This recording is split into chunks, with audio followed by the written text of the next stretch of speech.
A is to B is to C 1 is to 4 1 is to 3 1 is to 2 எனில் A by B is to B by C is to C by A is equal to 0. So first ratio கண்டுபிடிச்சா போதும்.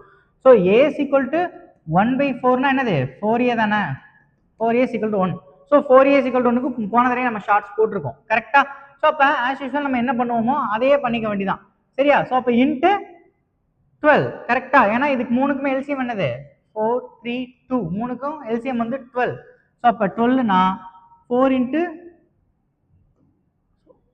1 by 4 is to 1 by 3 is to 1 by 2 into 12. So அப்போ as usual உங்களுக்கு என்ன கிடைக்கும் 3 is to 4 is to 6. So A is to B is to C 3 is to 4 is to 6 கரெக்டா. So அப்போ அப்படியே அதில் சப்ஸ்டியூட் பண்ண வேண்டியதான். ஸோ அப்போ 3 by 4 is to அடுத்து என்னது B by Cக்கு B by Cக்கு 4 by 6, அடுத்து C by Aக்கு 6 by 3 கரெக்டா. அடுத்து என்ன பண்ணணும்னா கீழே இருக்கிறதுக்கு நீங்க ஒரு தடவை எல்சிஎம் எடுக்கணும்ப்பா. கீழே இருக்கிறதுக்கு எல்சிஎம் எடுத்தீங்கன்னா என்னது அதுவும் 12 தான். ஸோ அதுவும் 12 தான். அப்போ 4ஐயும் 3ஐயும் கேன்சல் பண்ணா 3. So 3 3s are 9. ஸோ 9 வரதான் ஆன்சர்.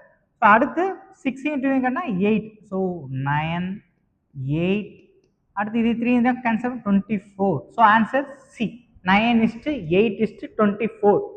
Thank you.